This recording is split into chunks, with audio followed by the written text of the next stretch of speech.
तक इस बच्ची को इंसाफ नहीं मिलेगा। तो मार देते तो आगे तो केस होते ही नहीं, बढ़ते नहीं। हम चंडी रूप धारण कर रहे हैं। हमारी बहनें हैं, बेटियां हैं, अगर जिसके नहीं है वो आने वाले फ्यूचर में उनकी भी हो जाएंगे। हेलो माय ट्यूब फैमिली, कैसे हैं आप सभी लोग। आई होप कि आप ठीक होंगे और मैं बिल्कुल ठीक हूँ। तो मैं आ गई हूँ फिर से एक नई ब्लॉग के साथ। ब्लॉग की शुरुआत हो रही है मॉर्निंग के 11 बजे से और मैं तोड़ने के लिए आ रखी थी आम की पत्तियाँ, क्योंकि कलश स्थापना कर रही हूँ और आप सभी लोगों को नवरात्रि की बहुत बहुत शुभकामनाएं। तो पत्तियाँ तो मैंने तोड़ ली हैं आम की और अब जाके पूजा पाठ करती हूँ। और सुबह से ना टाइम उतना ही हुआ, साफ सफाई, मंदिर के बर्तन धोए, मंदिर साफ किया, तो काम हो ही जाता है सुबह से। और वैसे भी मुहूर्त है ही अभी 12 बजे तक कलश स्थापना की, तो अब मैं पूजा पाठ कर लेती हूँ। और लक्कू देखो वहाँ पे भक्ति में बैठा है। हैप्पी नवरात्रि बच्चों। तो मैंने मंदिर साफ कर लिया था मॉर्निंग पे, तो बर्तन सारे धो के रखे थे और फोटोज भी थोड़े से हल्के कपड़े से साफ कर लिए थे। सबसे पहले तो मैं फोटोज को लगा देती हूँ मंदिर में, और मेरे सारे बर्तन भी सूख गए हैं। और मैं मूर्ति लेके आई थी कल माता रानी की, तो मैं मूर्ति की स्थापना भी करूँगी अभी, साथ में कलश स्थापना भी। और ये देखो मेरे साथ काम में लगा है।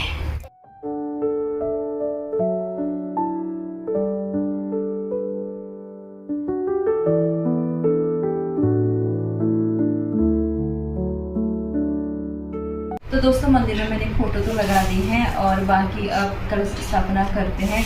और कल मैं लेके आई थी नारियल, चुनरी और सिंगार और ये जो और पंचमेला, और ये जौ है, कपूर है और सुपारी, और इसमें इलायची है और लौंग, क्योंकि ये ना सारे कलश में जाते हैं, तो ये सारा सामान मैं इसमें रख देती हूँ। और ये है मौली का तागा और ये है माला। दोस्तों हमारे पास ना थोड़ा सा गंगा जल बच रखा है, तो इसको मैं पानी में डाल देती हूँ।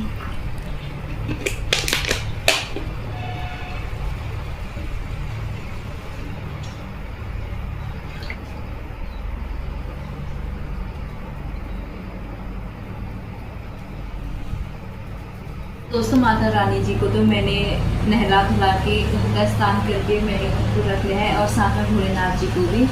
और ये रहे आम की पत्तियाँ, तो इनको भी ना मैं थोड़ा सा धो लेती हूँ, क्योंकि ये धो लगी ना इनमें।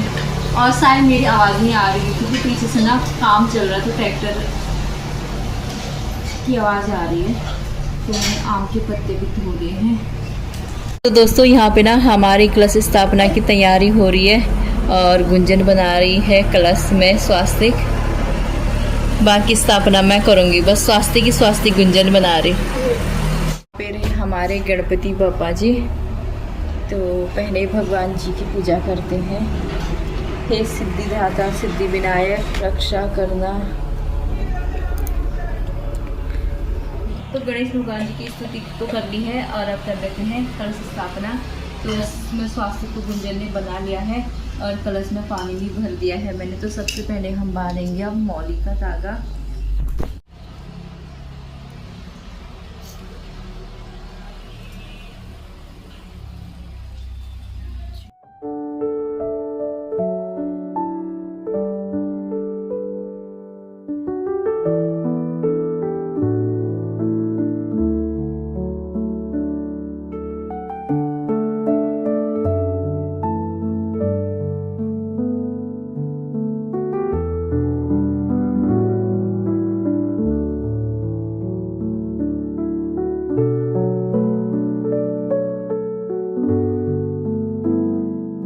दोस्तों हमारे पास ना हल्दी की गांठ नहीं थी, तो हम हल्दी पाउडर डाल रहे हैं शगुन के लिए। तो दोस्तों हमारी कलश की स्थापना तो हो गई है और अब बाकी पूजा कर लेते हैं।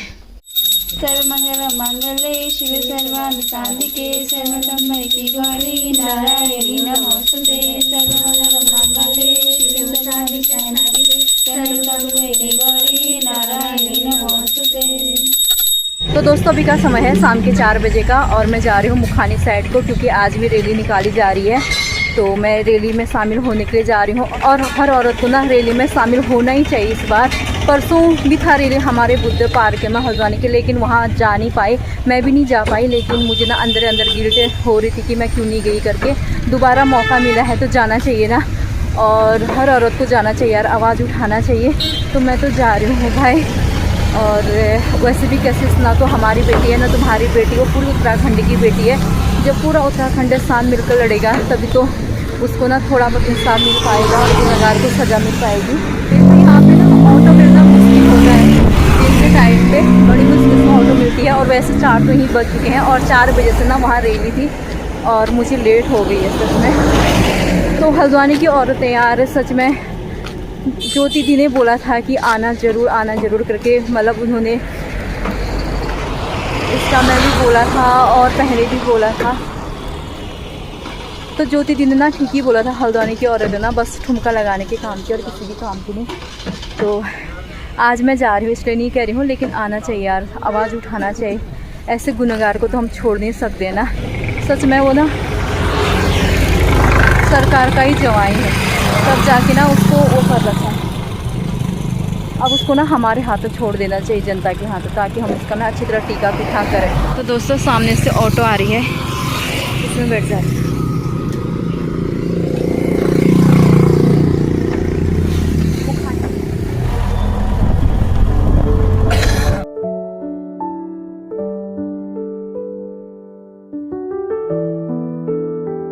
दोस्तों बुलाया था मुखानी पे, लेकिन मुझे लेट हो गई है तो रैली ना बुद्ध पार्क में निकल गई है। तो मैं बुद्ध पार्क में पहुंच चुकी हूँ हल्द्वानी के। तो यहाँ पे चल रही है रैली। जब वीआईपी लोगों को, वीआईपी गेस्ट को वहाँ बेटियाँ जॉब करने जाती है, एक माँ बाप एजम कराता है उसको 1 दिन तक, सालों तक 6 महीने तक एजम करा के उसको नौकरी मिलती है। उसके बाद उनके वीआईपी जो गेस्ट होते हैं उनको वहाँ ये ले जाया जाता है और उसके बाद कहा जाता है कि तुम्हें स्पेशल ट्रीटमेंट देना है। वो बेटी मना करती है तो उसको मार के फेंक दिया जाता है। क्या ये है हमारी देवभूमि? मैं पूछना चाहती हूँ, इसीलिए हमने देवभूमि हम मातृशक्ति सबसे पहले तो मैं ये बोलना चाहूँगी कि हमारी जो भी मातृशक्ति यहाँ पे आके उनको नमन है। मैं कुछ नहीं बोलना चाहूँगी आगे, क्योंकि सब लोग एक सा बोल रहे हैं और सब माताएं एक जैसा बोल रहे हैं। बस मेरा संकल्प ये है कि इस दशहरे को उसकी बलि देनी ही चाहिए हमको। इस 9 दिन पूरे होने के बाद 10वें दिन इस बार रावण का नहीं, रावण के बदले वो भी जलना होना चाहिए, रावण के बदले वही जलना चाहिए। और काशिश के हत्यारों का बलि होना चाहिए, सरकार से ही अपील करती हूँ कि इस दशहरे को होनी चाहिए। बस बाकी और कुछ ना कहूँगी मैं, बस सरकार से ये अपील है कि इस बार हमें न्याय मिलना चाहिए, न्याय मिलना चाहिए। बस आपके मुंह पे कैमरा लगाओ, अगर वहाँ से यहाँ आए हो तो बोलो दो शब्द। कोशिश के लिए आए हैं, अंकिता के लिए आए हैं, इंसाफ लेके रहेंगे। होगा तो आओगे, साथ लाओगे। लड़कियां पैदा किसने करी? हमने। शादी किसने? हमने। उनको कौन फूकेगा? कौन फाड़ेगा? हम फाड़ेंगे। पक्का ना? पक्का। ऐसा तो नहीं और घर जब की यार बेटियों को डरा सकते हैं ना, तो ये तो सरकार है। हमें तो अभी में तो टुकड़े टुकड़े कर दिए थे उनके। अपनी लड़ाई है हमारी, भूले तो नहीं हो ना? हम लोगों की अपनी लड़ाई है। वाली भी औरत ही थी और वो गलत कर गई, हम सही करेंगे अब। सही बात, ठीक है। हमारा ड्रम लेते आना, सीमेंट ये भाई ला के देगा। सही बात है, सही बात है। बहुत ज्यादा बुरा हुआ, उसको पहले न्याय नहीं मिल जाना चाहिए था और इतने साल बीतने के बाद भी उस बच्चे को न्याय नहीं मिला है। और आगे तो हम हर चीज लेके जा रहे हैं, छोटे छोटे बच्चों पे रेप केस होने जा रहे हैं। अगर पहले उनको मार देते तो आगे तो केस होते नहीं, बढ़ते नहीं, जो वो थे पहले डर जाते और ऐसा बार बार करते रहते हैं। मैं तो उसको तुम्हारी टुकड़े बनाने का चाहिए ना। अभी तो कह रहे हम लोग भरोसा किया कि वो हमारे लिए लड़ेंगे, जो बुरा करा उसको सजा देंगे। पर क्या वो उसको बचाना है तो बेचारा आप सभी से निवेदन है कि हम लगाएंगे। टुकड़े टुकड़े बना देते हैं, उसके हाथों में निकाल देते हैं। जितनी भी महिलाएं होंगी हाथ वाले कर देना चाहिए। हम चंडी रूप धारण करने के कानून नहीं कर पा रही तो हमारे लिए रोक दो, हम उसका अच्छे से भोग लगाएंगे और पीठा टीका करके उसको भेजेंगे। उत्तराखंड की महिलाएं जो घास काट सकती है, खाना बना सकती है, तो हम उसका सर भी अलग कर सकते हैं, इतनी हिम्मत रखते हैं। ये है जरूरत करने की जरूरत है। पहाड़ों पर तो सोच ला रहा हूँ, अब पहाड़ी में भी हिंदी में भी मुझे लग रहा है हल्द्वानी में जाकर पहाड़ों पर तो सही है, सोच ला रहा वो तो मैं समझती हूँ कि कल वो अपनी संस्कृति संभाल रही है। हल्द्वानी में मुझे लग रहा है महिलाओं का ज्यादा बड़ा सोच लग गया है। एक दूसरा, मैं परसों भी आई थी, आज भी आई हूँ, आगे भी आऊंगी, आते रहूंगी जब तक इस बच्ची को इंसाफ नहीं मिलेगा। एक बात और, मुझे कमेंट आ रहे हैं बहुत कि तू नेतानी है, किस राजनीता से है, तू दल ज्वाइन करने वाली है।